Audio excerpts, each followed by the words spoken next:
Hi friends, இந்த வீடியோவில் நாங்கள் டியூட்டோரியல் 3ல இருக்கிற 4வது வினாவை டிஸ்கஸ் பண்ண போகிறோம். ஸோ இப்போ இந்த 4வது வினாவை பார்த்தீங்கன்னா PQ என்னும் 2 விசைகளின் விளையுள் ரிசல்டன் R ஆனது விசை P-க்கு செங்குத்துன்னு தந்திருக்கு பெர்பெண்டிகுலரா. விசைகள் PQ இரு இடைப்பட்ட கோணம் 150 பாகை தந்திருக்கு. 2 விசைகள் அந்த PQ இடைப்பட்ட கோணம் ஆங்கிள் வந்து 150 டிகிரின்னு தந்திருக்கு. R-க்கும் Q-விற்கும் இடையிலான விகிதம் கேட்டிருக்கு. மேக்னிடியூட் R-க்கும் Q-க்கும் இடையிலான ரேஷியோ என்னன்னு கேட்டிருக்காங்க. ஸோ இப்ப பாத்தீங்கன்னா இதுல முக்கியமான தரவுகள் என்னன்னா இதுல வந்து ஈக்குவேஷன்ஸ் எடுத்து நீங்க செய்யலாம். ஈக்குவேஷன்ஸ் எடுத்து PQ ரிசல்டன் வந்து Rன்னு தெரியும். அதே மாதிரி PQ-க்கு இடையிலான ஆங்கிள் தெரியும் 150. அது ஆங்கிள் அதாவது ரிசல்டன்ட் ஆங்கிளும் தெரியும் என்னது P-க்கு வந்து செங்குத்தா இருக்குதா 90. ஸோ அதை நீங்க எல்லாமே ஈக்குவேஷன் யூஸ் பண்ணி கண்டுபிடிக்கலாம். ஸோ அது எல்லாத்தையுமே செய்யலாம். ஸோ இந்த வீடியோல நாங்க கொஞ்சம் ஈஸியா எவ்வாறு செய்யறதை தான் பார்க்க போறோம். ஸோ நாங்க ஏற்கனவே படிச்சிருக்கோம் என்னது விசைகள் விளையில காண்றதுக்கு விசை இணைகிற விதி பாவிக்கலாம். ஸோ அதை வச்சு எவ்வாறு செய்யறது தான் இந்த வீடியோல பார்க்க போறோம்.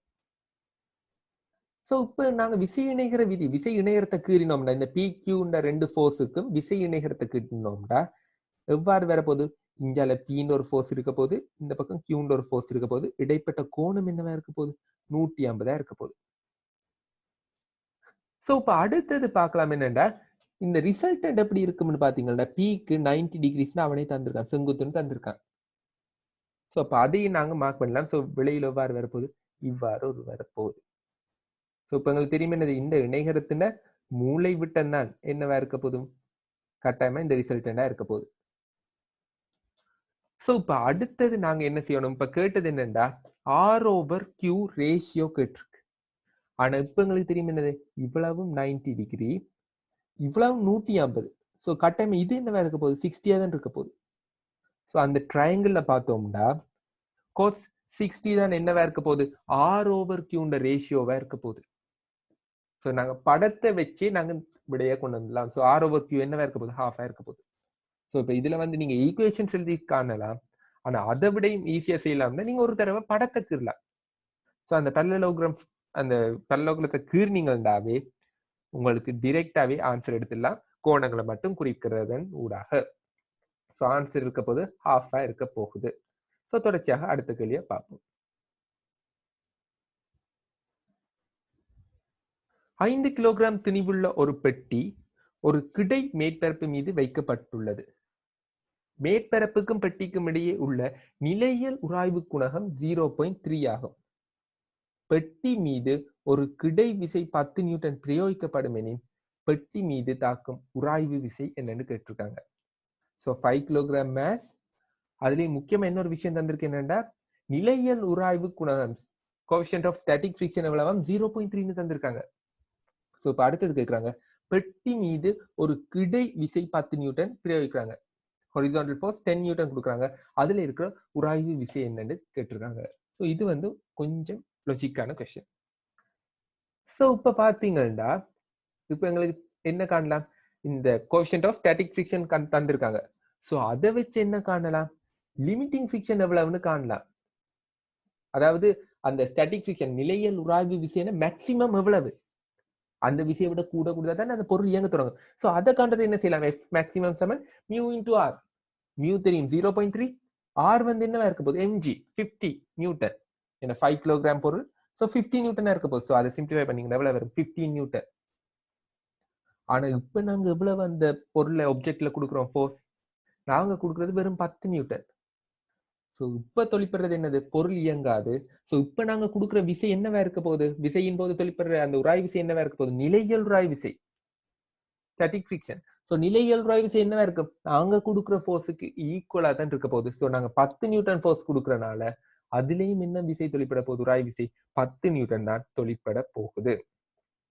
ஸோ ஆன்சர் 10 நியூட்டனாக இருக்க போகுது. ஸோ இது வந்து கொஞ்சம் லாஜிக்கா வந்திருக்கு. ஸோ 15 நியூட்டன் அவசரத்துல போடக்கூடாது. ஸோ வடிவ கேள்வியை வாசிக்கணும். அது பெட்டியில எவ்வளவு ஃபிரிக்ஷன் தான் தொழிற்பட்டு இருக்குன்னு கேட்கிறாங்க.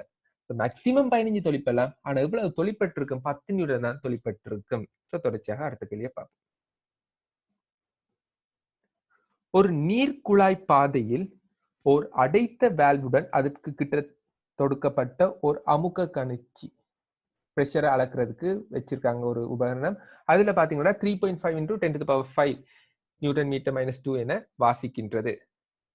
அந்த வேல்வை திறக்கும் போது என்ன நடக்குதுன்னா கணிச்சின வாசிப்பு 3 குறைகின்றது. சோ வாசிப்பு குறையுது. சோ இப்ப கேட்டிருக்காங்க குழாயில் நீர் பாயும் கதி என்னன்னு கேட்டிருக்காங்க. நீரின் டென்சிட்டி தந்திருக்காங்க 10 கனம். சோ இப்ப இதுல பாத்தீங்கன்னா என்ன கான்செப்ட் இதுல பார்க்க போறோம். சோ இப்ப இதுலயே கான்செப்ட சொல்லாம என்னவா இருக்க போகுது, ஒரு லிக்விட் ஒரு கைனடிக் மோஷன் அதை பற்றி தான் பார்க்க போறோம். அதாவது இயங்குகின்ற பாயை பற்றி பார்க்க போறோம். இயங்குகின்ற இயக்கம் பற்றி தான் வந்திருக்கு. சோ ஒரு பாயியலுக்கு இயங்குகின்ற இயக்கத்துக்கு நாங்க படிச்ச ஈக்குவேஷன் என்னவா இருக்க போகுதுன்னா பெர்னோலிஸ் பிரின்சிபல். சோ அதை தான் இங்க யூஸ் பண்ண போறோம். சோ இப்ப பாத்தீங்கன்னா ஃபர்ஸ்ட் ஒரு அமுக்கம் இருக்கு. இப்ப என்ன நடக்குதுன்னா அமுக்கம் குறைவு. அந்த வேல்வை நாங்க ஓபன் பண்ணும்போது என்ன நடந்திருக்குன்னா அமுக்கம் குறைஞ்சிருக்கு. சோ ஏன் இந்த அமுக்கம் குறைஞ்சிருக்கு? சோ அதுக்கு காரணம் என்ன? அந்த கதி வந்திருக்கு. அந்த உள்ளுக்குள்ள இருந்த தண்ணிக்கு ஒரு வேகம் கதி வந்துட்டு. சோ கதி வரும்போது என்ன நடக்க போகுது? அதுல இருக்கிற சக்தி அமுக்க சக்தி இயக்க சக்தியா மாறி இருக்கு. இயக்க சக்தி வந்துட்டு. சோ அந்த இயக்க சக்தியால தான் குறைஞ்சிருக்கு இந்த அமுக்க வாசிப்பு. சோ இப்ப உங்களுக்கு ஈக்குவேஷன் தெரியும் என்னது? ஆரம்பத்துல P0 அமுக்கம் இருந்துச்சு. இப்ப P1 பிளஸ் ½ ρv². அதாவது ஓரளவு கனவளவுக்கான இயக்க சக்தியா கொஞ்சம் மாறிட்டு. இதுல ரோவும் தந்திருக்காங்க என்னவா 10 கனம் எடுக்க சொல்லியிருக்கு. சோ ஆரம்பத்துல 3.5 பாஸ்கல் இருந்துச்சு. பிறகு என்ன நடந்தது? 3 மாறிட்டு. சோ மிஞ்சினது என்னவா இருக்க போகுது? ஓரளவு கனவளவுக்கான இயக்க சக்தி ½ ρv². சோ அதை நீங்க போட்டீங்கன்னா என்ன வரப்போகுதுன்னா v = 10 m/s -1 வரப்போகுது.